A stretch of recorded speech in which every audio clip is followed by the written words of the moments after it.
हेर्नुहोस् है, यसलाई नि स्प्यान्डललाई, यो ट्र्याक्टरको स्प्यान्डल हो।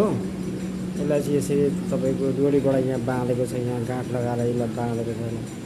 अनि यो जोगाड छ नि, यो जोगाडबाट यसबाट बाँधेर बनेको छ।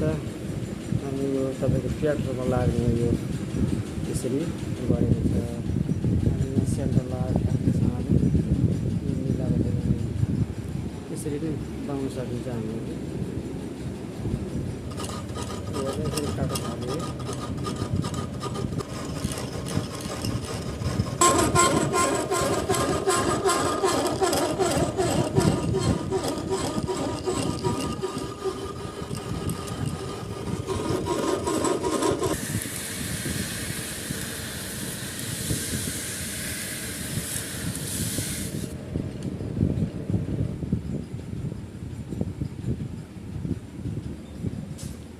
अब भइसक्यो, हेर्नुहोस् है।